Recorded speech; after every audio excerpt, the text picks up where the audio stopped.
Hello and welcome back to another episode of the Finish More Music podcast. So we are deep into a story, taking a journey together, and it really has been together because so many people have left me so many amazing comments, shared their stories, and given me reassurance that telling my story was valuable. And that's been deeply important to me because I did have a degree of trepidation telling my story, not because I attach any shame to it at all. I really don't, not in the slightest, or concerns about what somebody might say. If they have an issue with it, that's their problem. That's their thing that they can concern themselves with. I really couldn't care less.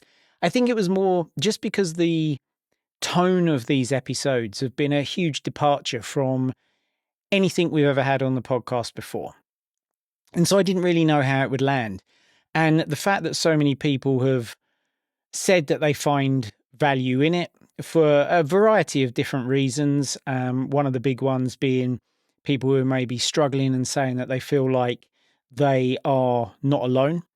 And I know firsthand how powerful that can be. I've experienced that myself, having other people really understand me and having been through something similar to what I've been through was a huge help to me on my journey.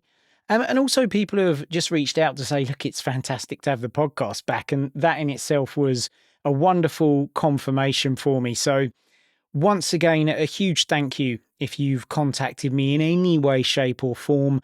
Love you to bits. It's been absolutely amazing. Thank you. So if you're listening to this and say, hey, what story, what the heck's going on? You're going to want to jump back to episode 204.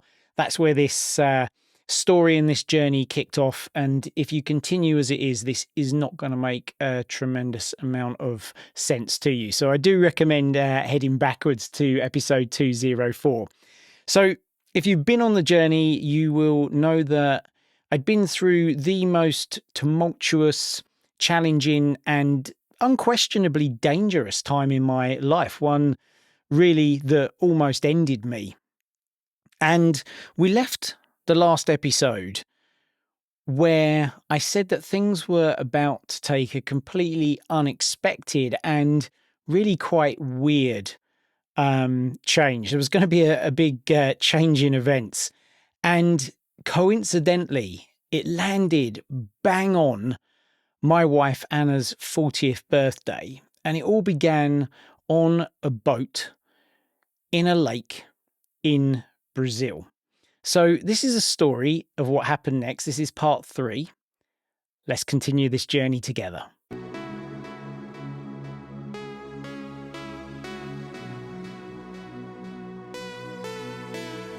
Okay, so let's start with a bit of a breakdown, a bit of a recap of where we were. At the end of the last episode, I was in this place where I was really enveloped in darkness, I guess would be the way to describe it. And I felt like my own mind, the mind that I valued for its intelligence, its creativity, its innovation, its analytical ability, its problem-solving ability, the very thing that I valued, I felt had not only turned on me, but it was outsmarting me. And you might remember I used this sort of analogy of the defense and the prosecution, and the prosecution was always winning. And I felt not only worthless, but also hopeless. Like there was no future. I didn't look forward to anything, literally anything, nothing small, nothing big, not a favorite meal, a favorite show, or anything that might be coming up in the future, not a holiday, a trip, not a single thing. And the overriding question in my life was very simply, what is the point? I could not see any point whatsoever in continuing. And then I had this breakthrough, and it was small but incredibly significant. And that breakthrough was the task of life, the purpose of life for me, which had sustained me and which lit me up so much, helping so many people. It was so overwhelming. And the prosecution was saying to me, who the hell do you think you are? You might remember the imposter syndrome. You can't even get out of bed. Who are you to be coaching, helping, delivering a podcast, doing anything? You are worthless. And then I just had this moment of clarity where I just had this thought, this guiding light. If I could help just one person in just one way to just 0.01, just at the tiniest fraction, to feel better or to move away from the place that I was or to be prevented from getting here in just the tiniest possible way with something I could say or I could do today, would that be a day worth living? And the answer was a resounding yes. And the prosecution couldn't really get a hold of that one because it was the tiniest, weeniest little slice, the way that the bar had been lowered.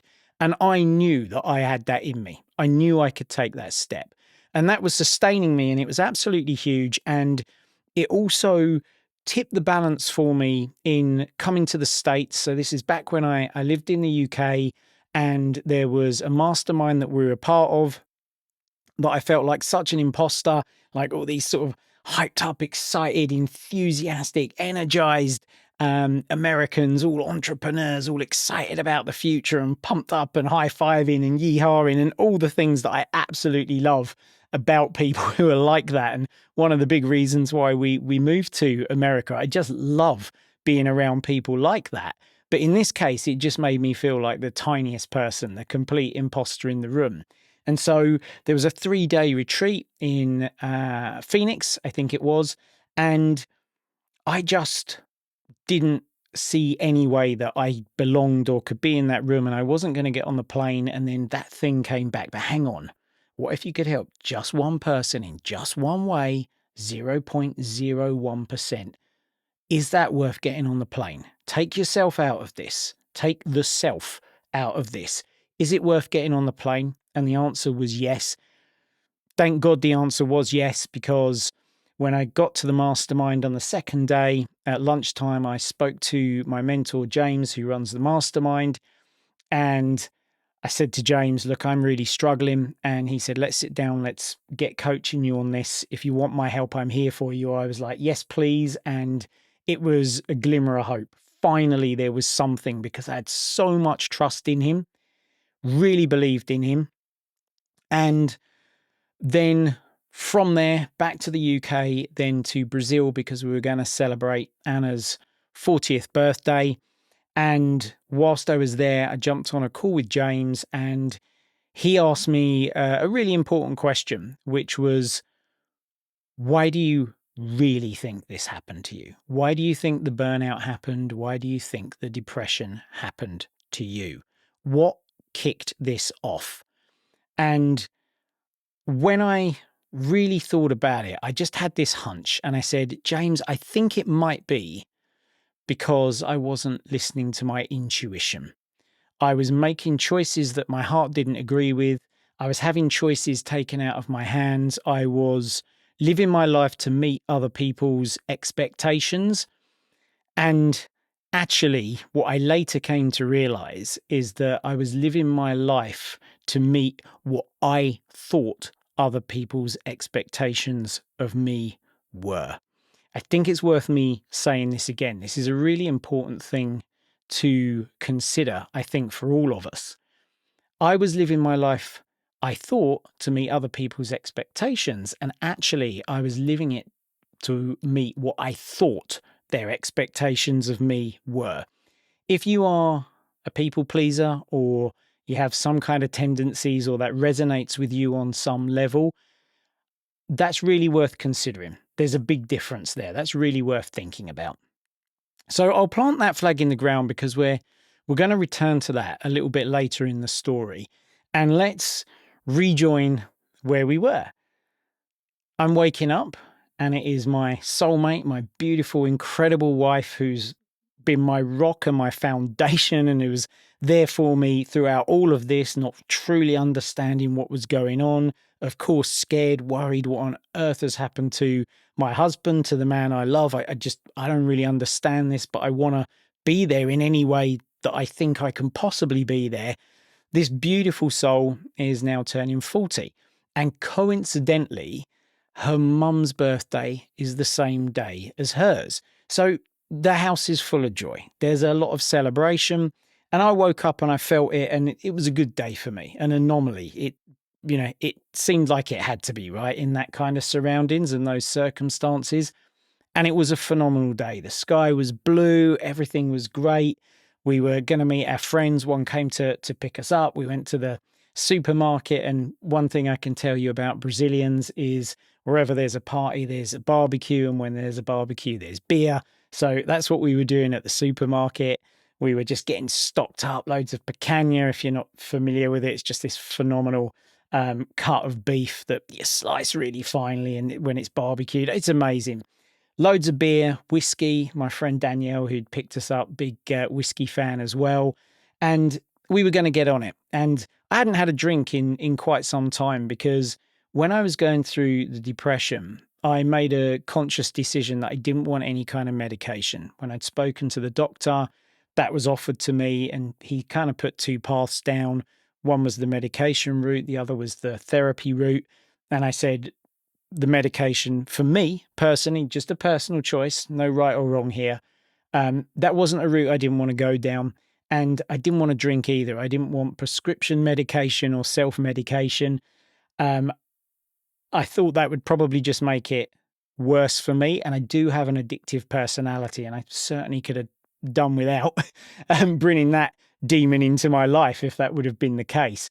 But this was a special occasion. So look, we're going to let loose. We're going to have a drink, and we go out on the lake. We get to the marina, and the boat's waiting there for us with a whole host of our friends as well. And the Capitan, who's going to be piloting it. And we go out on the lake, and the water's beautiful, really clear, just fantastic. And we're drinking and eating and chatting and swimming in the lake. And it was just the most phenomenal day for Anna. And I think also like a huge release for her, a chance for her to let her hair down. And I was feeling good and on point, which was a huge relief, I'm sure, for her as well. And we had a great day. And yes, we got home at silly o'clock, steaming drunk. I'm pretty sure we staggered in, set off the alarm, which I've done on multiple occasions because I've wandered into the wrong room or opened a door or a window I shouldn't at some point. But her parents are just, have such good humoured attitude and character. They're just such kind people, and they were totally cool with it. I'm sure we raided the fridge and ate something or another, as is often the case, right? And then we crashed out. We completely passed out. Now, I knew I'd be hungover, right? I'd made peace with that. It was inevitable, and it was absolutely deserved. And as always, I woke up early. Anna and I, that is, have very much the typical A person, B person relationship when it comes to sleep. You could zip Anna up in a suitcase, chuck her in the hold, and go on a 14-hour flight, and she'd sleep the whole way, no problem. She literally fell asleep in the middle of a techno club, like just off to the side in one of the little nooks. And I'm not talking main room techno, not even a hint of a melody, just, found sound, heavily distorted, grinding, powerful bass. Fell asleep for 3 hours.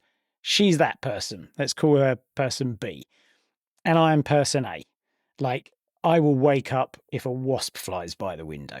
So I'm awake early, and it's the classic feeling terrible, dehydrated, don't want to get out of bed, but if you stay in it, it's only going to be worse type deal. And I got up and I went into the bathroom, splashed cold water on my face, brushed my teeth, and then I was like, hang on a minute. Something is up with my left ear.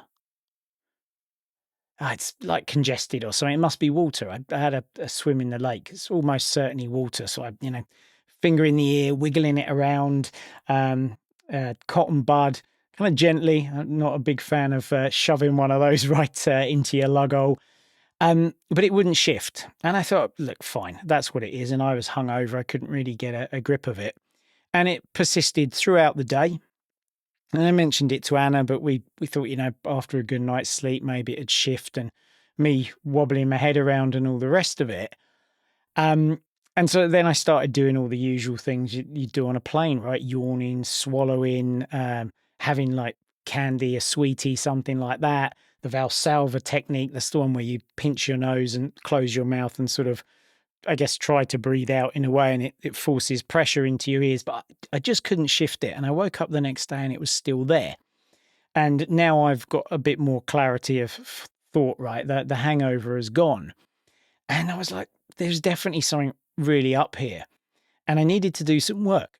And that was actually sitting down and listening to some of the people who I mentor, some of their music, and giving them some feedback. And I put my headphones on, and the second I hit play, I knew. I've very, very finely tuned ears. As someone who's done thousands of mix downs, and I'm not saying that as some big exaggeration, that's exactly on point. Thousands and thousands. I've got really sensitive hearing, and I'm that annoying guy who says there's a buzzing in here, or there's a hum, or there's some pitch. Like, and everyone's going, "What are you talking about?" No, there's definitely a thing, and it's driving me mad. And I'll walk around the room like cocking my ear up against the TV and any other electrical device, and eventually find some little thing and unplug it. And I feel better, and everyone else is like none the wiser as to what the madman was doing. So the second I hit play, I was like, there's a problem here. And I listened for a second and I was like, okay, I can't hear the high frequencies very well. And this is kind of attenuating, like a filter that you might put on, down to about 800 hertz. And like, this is a serious amount of hearing loss, you know? And so I was obviously concerned and a little bit alarmed about this. And I still thought there's probably some water in my ear, or maybe, you know, could there have been something in the lake, like just a little bit of debris or something that's in my ear, and I couldn't see anything. And so we decided it would be a good move to book to see the family's ENT consultant. And we went to see him, and he looked in my ears and he was like, there's nothing in your ear. There's no damage to your ear. Everything is absolutely fine. It's probably some pressure. It's probably where you've gone in the water and the pressure has changed. And I was like, I'm not too sure. Like, I'm not someone who dives into the water and would have something like that happen. But look, he's a specialist. He said, look, it's going to get better in a week, but I want you to take these steroids. So 40 milligrams of steroids, that's no joke. And I have a particular relationship with steroids. We'll get onto that in a second. And that was it. And he said, when are you flying back? We said tomorrow. And he was like, that isn't ideal. He said, so let's take that from 7 days and say maybe 10, 11 days. And, you know, your hearing will return. You'll be fine. There's nothing to worry about. There's no damage. Now, this is where I made my first mistake. I didn't take the steroids because they kind of turned me into a zombie, and I didn't want to be on a plane surrounded by people for whatever it is, 14 hours given connections and so on. So I decided I'd take them when I got back to the UK. As it turns out, that's a mistake. We'll get onto that in a moment. But we got on the plane and we went back, and it was bothering me. And also I'd noted that whenever I spoke loudly, or if someone else spoke loudly near me, there was like a vibrating sympathetic tone that was happening. So not only could I not hear very well and it was super, super muffled, there was almost like, you know, I don't know, I'm going to make this up and say it was an octave. It might have been, or 2 octaves. I don't know if it was that perfect in pitch, but there was this almost robotic additional frequency, kind of almost like someone was talking through a vocoder. If I whistled, someone was humming to it in this raspy tone that was also happening. And we got back to the UK, you know, it's a long flight, slept, woke up, and I went to the studio because I was now curious. Okay, now I've got my listening environment. I can really check out what's going on. And the first thing that dawned on me immediately was it's got worse. Like, there's even more attenuation. And I sat down and I was started with like hi-hats and panning them left and right, and then different sounds, and then white noise. And I was just listening to it. And I kind of drew this graph of what I thought had happened to my hearing. And then I started to panic a little, because now this started to feel a lot more serious to me, now that I was really getting a grasp of what was happening. Because before, it had been kind of hangover a day, the ENT, then on the plane, it had all been a bit of a whirlwind. And now reality was setting in, right? What if this isn't going to get better? And this is my job. This is terrifying for anybody to have impairment in any of their senses, right? But for me, this is my job. And not only that, this is what I rely on. It's my income. It's my vocation. It's more even than just a career for me. It is my wife's income and my wife's job. And we have a team of individuals. And those team of individuals love what they do. Some of them are completely into music as well. It's like kind of dream job territory. And for others, they love working for us. We really make an effort with our employees, and they say how much they learn and they grow being a part of the team. We're so invested in our team. And I'm like, my gosh, this might just all go away. If I can't hear music and I can't create anymore, where are we going to be? So I went from this place, I guess, of hope because of James to feeling like I was slapped right back down to rock bottom, as hard as it could possibly be. You know, now this, fucking hell, now this. What if this is permanent? What am I going to do? So we went straight away to an audiologist, did a hearing test. The graph came out. It was near identical to the graph that I'd drawn, sorry. And the first thing they said was, look, go to A&E and go there right now. So we went to A&E. You know, in the UK, the health system, the NHS, the free system, it's an absolute gift, right? The people who work for it on the whole are angels, the doctors and nurses, but it is slower. Of course it is. And so I waited for about 4 hours, got to see somebody who wasn't an ENT specialist. Keep in mind, this is still COVID time. So, you know, you're sitting spaced away from people. Things are slower. It's slower for them to get you in front of a specialist. And this guy phoned the ENT. He was absolutely brilliant. And he said, yes, we need to give you steroids. So there's a prescription now, and we're up to 60 milligrams. 60 milligrams, highest legal dose that you can prescribe to someone. You need to start taking these. Okay, fine, I'm going to do it. 12 donkey biscuits, boom, they all go down in one hatch, in one go, down the hatch in one go. It's not a case of them being spaced out in the day. You just take this dose of these things. And, you know, sure enough, I'm sitting at home and now I'm a complete zombie. And the best way I can describe my experience of this drug, and of course, everybody is different with their experiences, but to me, it's like putting my mind in a small sauna, completely unable to think, just a blunted sword. You know, it's not like I can't think as I couldn't in the burnout. I'm still able to function as a human being, but I can't get a grasp of anything. No hope of working. Don't ask me any questions because you're really not going to get a useful answer out of it. And so I just would sit on the sofa like a zombie. And I suppose there was an advantage to this, right? Because it also blunted the prosecution. It blunted the defense as well, but everyone was blunted and I couldn't have those negative thoughts very much. I just sat there, okay, hopeful that these things are going to work. Now, the way that it would work is that I'd wake up in the morning and I'd now kind of come down from them, if you like, and I was able to think. And then whenever I'd like take the 12 with the water, an hour later, this is me for the rest of the day, zombie territory. And so I woke up the next day and I was like, I am not having this. I am not losing my hearing. This is not going to be a thing. How can I go after this? So I went after it on 3 different fronts, what I'll call spiritual, health, and science. So the science was the doctors. So we immediately started booking ENT appointments with private doctors as well as following the NHS route. I'm going to speak to as many people as I can speak to about this.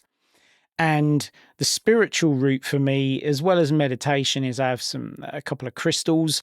And normally I'm a very scientific guy, but I had some history where these things somewhat, I don't know, is it coincidentally? I can't tell. It arrived on the doorstep during COVID because we weren't able to fly to the mastermind. And James had sent us all sort of packages in the post. And a part of the package was this bag of crystals. And at the time they arrived, I had a bit of a health scare. This is probably like a year before.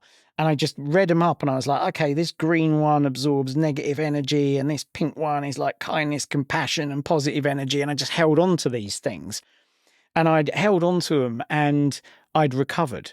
And I thought I could have recovered from all sorts of different reasons, the medication and just natural, whatever it might have been, or it could have been the crystals. I'll just suspend the whole science thing and we're going to believe in this. And interestingly, a really good, this happened a couple of times with them. And interestingly, after this, and more recently, a good friend of mine was diagnosed with cancer. And I gave her the crystals and it metastasized to her brain. And she's now in remission. So I'm, of course, not saying it's definitely the crystals, but there's something in this, whether it's placebo, whether it's true. I choose to believe with unwavering faith that it is. So I held these things and I wouldn't let them go all the time. When I showered, they were with me. When I slept, I put them next to my body. I didn't let these things go. So I had this unwavering level of faith, right? And then the other piece is the health piece. I researched and I had a member of my team researching as well. So I would research in the morning, take the donkey biscuits. My friend would, my team member, would then research for me.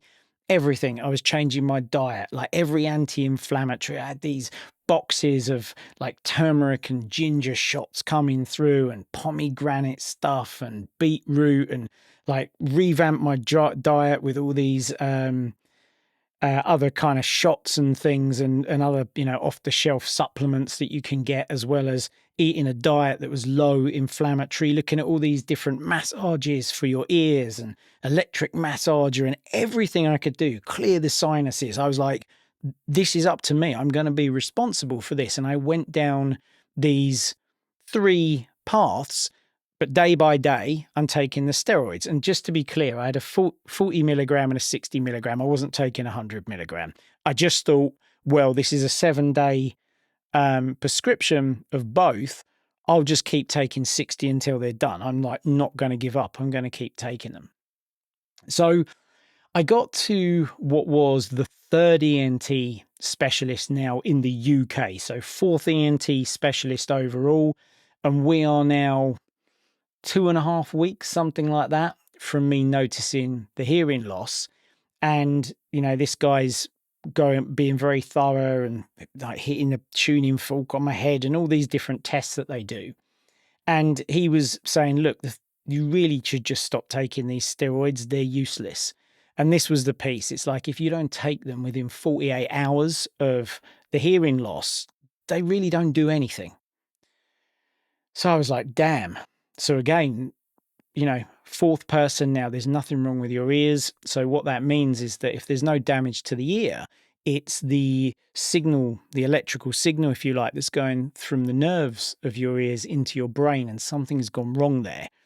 And he, just like the other ENTs that had been in the UK who'd seen me, just said, look, you just need to accept the fact that this isn't coming back.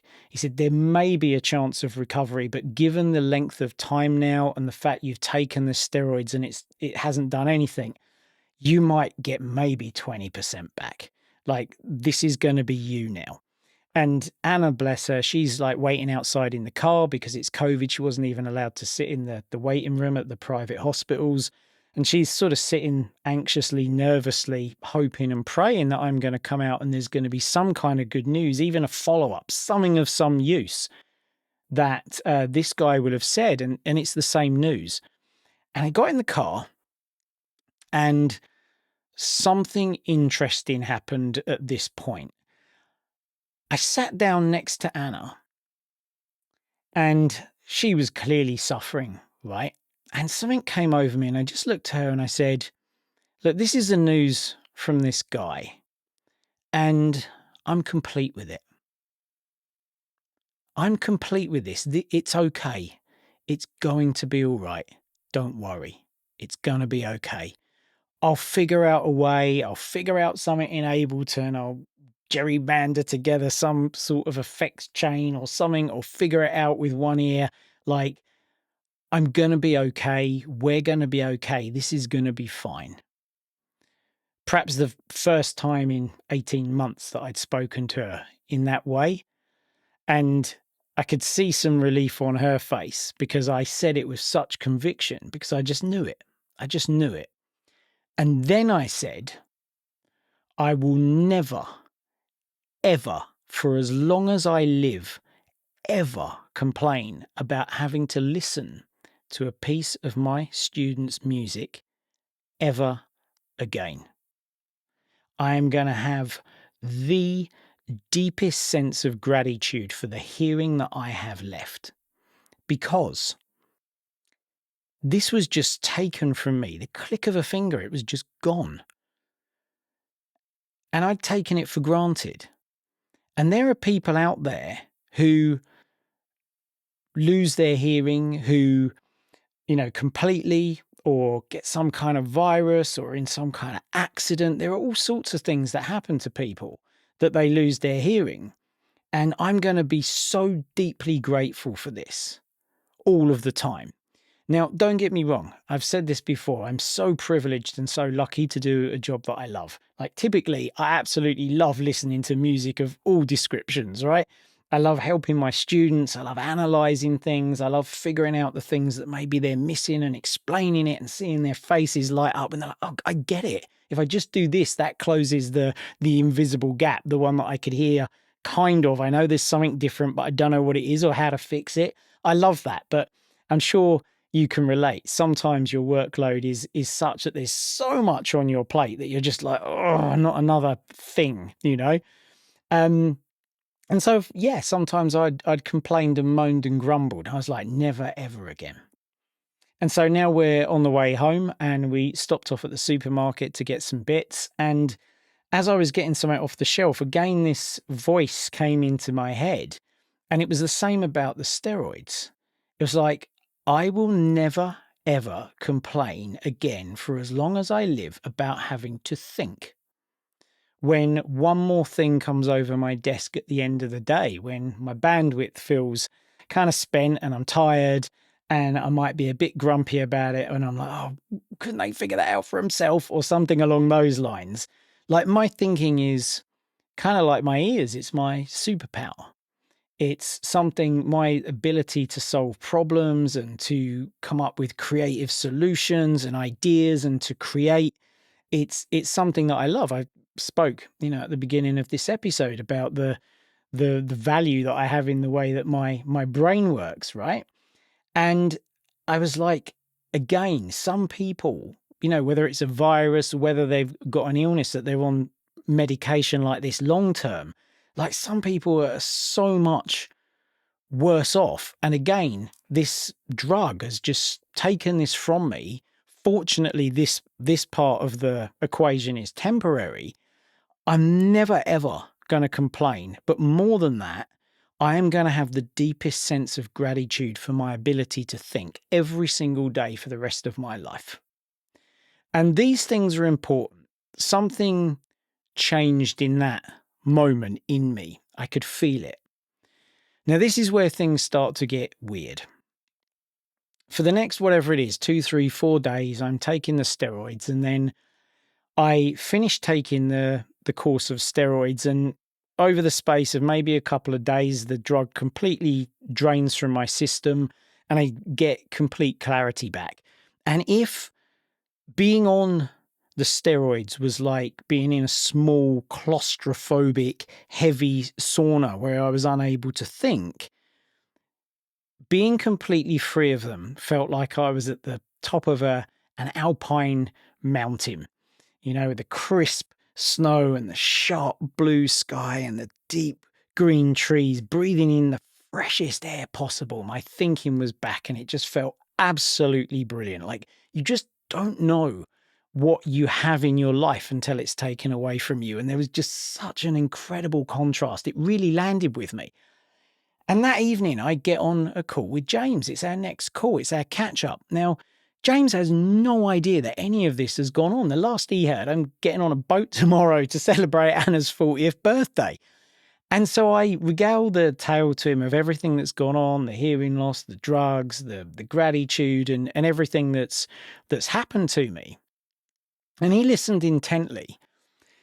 And then he said to me, Keith, two things. The first one is, I don't want you living into the fear of you losing your hearing. He said, I know that you are complete with it, and I'd love you to hold that space. I think that's really important. And I love the fact that you're going to keep going after this with unwavering faith. Do that and don't live into the fear of it. And then he paused and he said, here's the second thing. The last time we spoke, you said to me that you felt the reason that the burnout and the depression had happened to you is because you wasn't listening to your intuition. Do you think that's why your hearing, your ability to listen, has been taken away from you?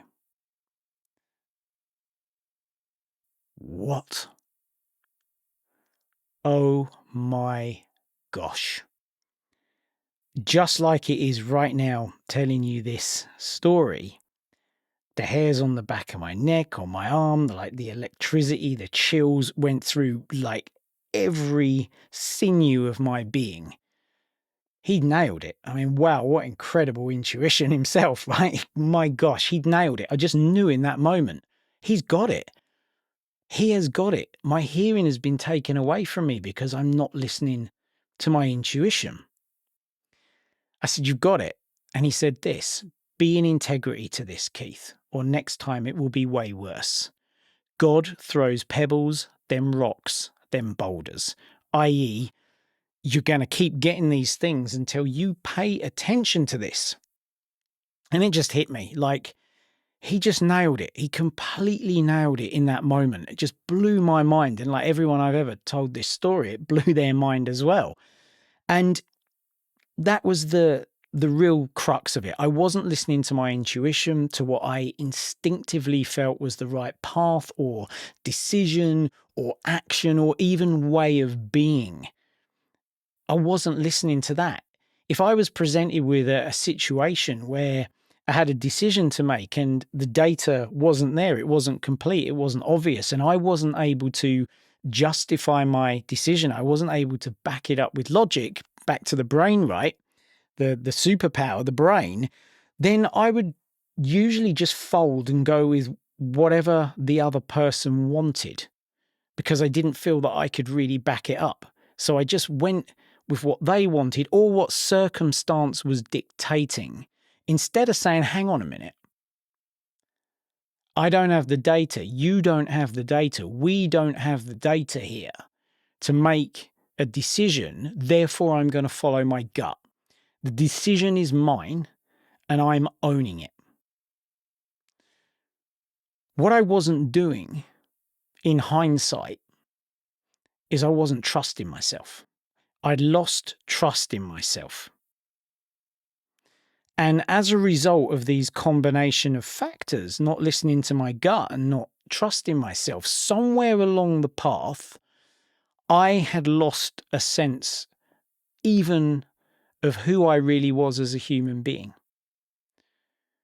I was lost and I didn't trust myself to get out of it. And when you think about it in that way, that is a pretty powerful recipe for hopelessness. I'm lost, I don't know who I am, and I don't trust myself to find the way out. And so, yes, of course, I, knew parts of myself. I knew very much that I loved my wife. I knew that I was very privileged to have the vocation that I have. But even then, I didn't really know if I was following it and showing up in a way that was really me, that was authentically me. And this was huge for me. Like, this really landed when it came down to an absolute surety and knowing that this is what had gotten me to the point of the burnout, the depression, and now my hearing being lost. That landed with me so hard. And I made a commitment there and then. I said to James, okay, that is it. Like, I am going to commit going forward to listening to my intuition at all times. I'm going to follow my gut to discover what I want to do, to make decisions, to own decisions, to rediscover who exactly I am. I made that commitment. I got off that call and I started immediately. First thing I did was I created a list of the things that I was doing that I didn't really believe in or that I felt weren't me. And I began the process of stopping doing them. Not all at once, but I just committed to it. And step by step, I looked at the different things I was doing that didn't align with me, that weren't in integrity to me, and I stopped doing them. And then I created a list of the things I wanted to do, things that I had an inkling I wanted to do. And I started to do those things. A list of the decisions I'd made that I wanted to reverse because I didn't believe in them. Now, I didn't do any of this in a bullish way. I didn't do this in a my way or the highway kind of way. I led with kindness. I led with compassion. I said to the team, I've changed my mind here. I said to Anna, I've changed my mind here. I said to myself, I've changed my mind here. We're going to do this now. Will you follow me? Will you trust me? And everyone said, yes. And perhaps more than that, sometimes people said, of course, why would you think that would be a problem? Going back to that idea of what people expected of me versus what I thought people expected of me. I guess you could say that I was in a prison of my own making because I was in my head and not in my heart. And I lived in my head all of the time. And thus begun this new journey of discovery for me. Here's the killer bit. Here's the bit that really seals the deal, right? As a result of listening to my intuition and making that commitment, I never, ever experienced another single day of depression, let alone an episode. Not a day, not an episode, never again. And get this, 2 weeks later, I thought, I'm sure my hearing's recovered a little bit. Something's happened. I'm sure. I was like, do I just want to believe this? I couldn't totally nail it. But from that day that I noticed it, it took just 1 week for me to make a 100% recovery. Complete and utter recovery. All the specialists, no chance. It's not happening. It did. 100%. Now, of course, you will draw your own conclusion about this, and that is your right. You will decide, okay, what really was the driving factor behind this? You might think that my hearing returned naturally. You might think, oh yeah, no, it was the crystals. I believe in crystals. Crystals did it. You might think it was the diet, the exercises. You might not be sure at all.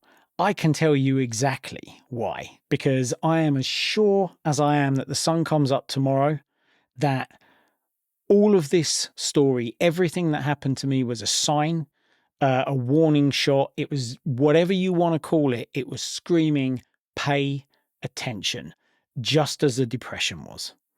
Pay attention, or next time this will be way worse. I don't know how it could be way worse. As far as I'm concerned, I was at absolute rock bottom. My gosh, pay attention, right? And I paid attention, and the gratitude, of course, having that deep sense of gratitude, those two things combined. And I practice this level of gratitude every single day. And I mean for everything. I mean for absolutely everything, just for being able to take a breath. I will, in the morning when I pay gratitude, it used to be like bigger things, Oh, I'm grateful for the roof over my head. That's a big deal. My gosh, I'm super grateful for that. But now it's for every tiny thing, because I have experienced what it is like to have these things taken away from me in the click of a finger. I understand it. Whether it's the universe, God, higher self, whatever it is you believe in, is the right thing for you. Something was saying to me, no doubt, shouting at me. We'd gone past pebbles. We were long past pebbles. We were into the big rocks now, and the next one was the boulder and was probably the end of it, right? was saying, you need to be paying attention to this. And I am. My gosh, I am so deeply grateful. And I listen to my intuition all of the time. I go out of my way to do it now. And I own my decisions and I trust myself. This is the difference that made the difference for me. And you might remember I said, I think this was way, way back in the first part of this, of the podcast coming back. I said to you that I thought it was the workload that did this, but it turned out it wasn't that. Because it really wasn't. It wasn't a matter of the workload. It was a matter of what the workload consisted of. It wasn't a matter of the workload. It was a matter of what the workload consisted of. It was a matter of me doing things and following a path that I didn't believe in. And that has proven itself again and again since this happened, because I've had a huge workload, and I've had it whilst I've moved country, which is no joke, right? Picking up your entire life and moving it to a new country whilst maintaining a business and all of the things that go around it. I've been there, I've done that. And my endurance and my ability to get through this workload and my love of striving, that is who I am and it is who I was. Who I'm not is someone who wants a workload and to strive for something that isn't me. It isn't authentically me, and I don't believe in it. And I kind of have a mantra now. Like if there are kids around, turn it down. But my mantra is really simple. It's my life. I'll do what the fuck I want with it. And just to be clear about that, some of my highest core values are kindness and compassion and contribution. That doesn't mean screw anybody else. What I want to do is lift other people up. Like that's a huge part of it. However, I follow my gut and I follow what I want to do. And more than this is that it's a new version of me. And it wasn't me who noticed it. It was Anna.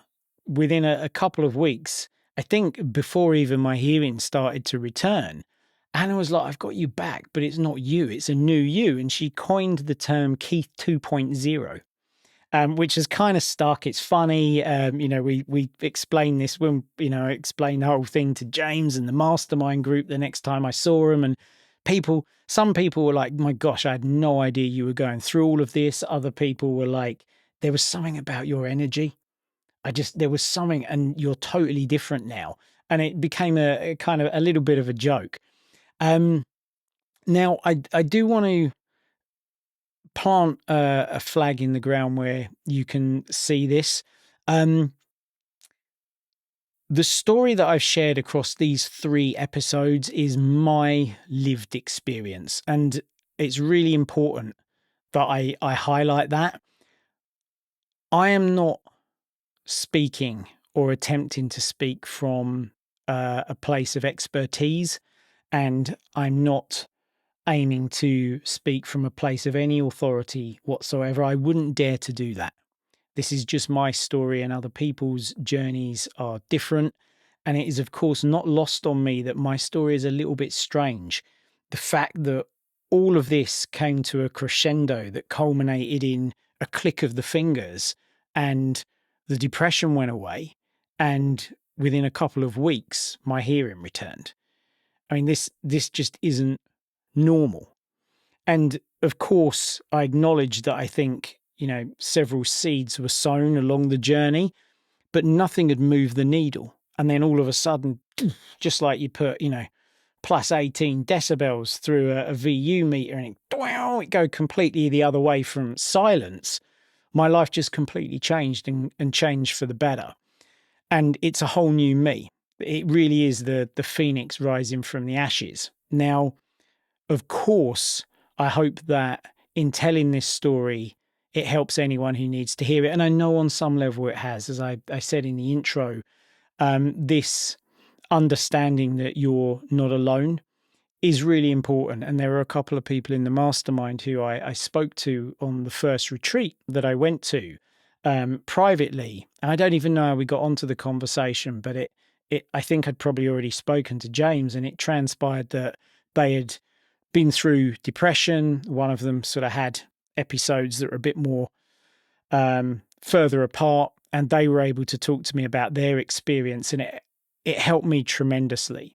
So I hope that it helps in that way. And I, of course, hope that what turned out to be the solutions for me will help in some way, or maybe totally other people. What I do have absolute courage of my conviction in, and this is unwavering, this is where I feel confident of saying this to you. If you are experiencing depression, mental health challenges in that regard, there is a light. There is your person. There is your solution or set of solutions, and there is a whole new you waiting on the other side. If I can liken this to a tunnel, maybe a dark tunnel, it's a tunnel of transformation. And it's a transformation not just for you, but for the people around you. There is your way through this, and there is something way brighter for you and everyone else on the other side. There is a reason that I called these podcasts The Bigger the Breakdown, and now this one is called The Bigger the Breakthrough. There's a transformation, there's a breakthrough, there is something happening here, and I get what it is like to not think that that is a possibility, not to think it's a possibility for you, to think in some regard that, no, it's hopeless for me. I promise you it isn't. Just keep searching for your person. Keep searching for your solution. I hope that mine has resonated in some way. I do have something else to share with you, and it's for everybody. And there's actually a part 4 to this series. At the beginning of it, I promised that I'd learned something really profound. And of course, I feel that what I've shared is profound, but there's something that is a third key, let's say. If gratitude and listening to my intuition were 2 keys for me, there's a third one that I was doing at the time when I came out of this and I made my recovery, my transformation, but I didn't really know what it was until more recently. So chronologically, it didn't fit in this story, but it will when we jump back to it, and it will make sense. And it is something that I really believe in. And I think that, whether you've been in a dark place and you're concerned it might come back, like it's sitting underneath the surface, because I felt like that for a long time until I understood this. I felt like I wasn't experiencing depression, but it was like the monster lurking underneath the ice. It was there. It was kind of, you couldn't quite touch it, but you sensed it was there. That's how it felt to me. And other people I've spoken to have expressed that kind of feeling as well. Whether that's you, whether you're experiencing challenges right now, or whether maybe you're someone who, could in the future, what I'm going to share, I hope, would kill the monster underneath the ice, or maybe help to lift you up, or maybe ensure that you never go to this place, because I wouldn't wish it on anybody ever. I can't promise it, but it's a really powerful concept and idea. And if none of these kind of challenges in your past, present, or future, it's something that I feel will help you to lead an incredibly fulfilling life. So we're going to cover that in part 4. Before we go, there is something else that I just want to leave you with, okay? You never know what anybody might be experiencing, what might be going on in their life beneath the surface. And I just want to say this, just be kind to each other. Be kind to people. You never know why they said what they said in the way they said it, why they reacted in that way, why they behaved in the way that they did. It's so easy for us to jump to these conclusions and get upset and angry with people. And my request is, even if this just lands for you for the next day after listening to this podcast, but maybe it's something you could reflect on and meditate on, be kind to people. And I'm going to share something with you that I share with a lot of the people that I mentor. It's just a really brief sentence, and it's called Kant's categorical imperative. I'm going to read it out for you. So it simply says this: Act in such a manner that if the way you acted became universal, it would create a world in which you would want to live. Let me say that again. Act in such a manner that if the way you acted became universal, it would create a world in which you would want to live. I live by this. I really try to live by this. I reflect on this every single day, because wouldn't you want to live in a world where everyone led with love, kindness, and compassion, even in the face of not understanding why someone else is reacting or speaking or behaving in a certain way? Wouldn't that be a world that you'd like to be a part of? Just a thought. Until the next time, take care. Much love.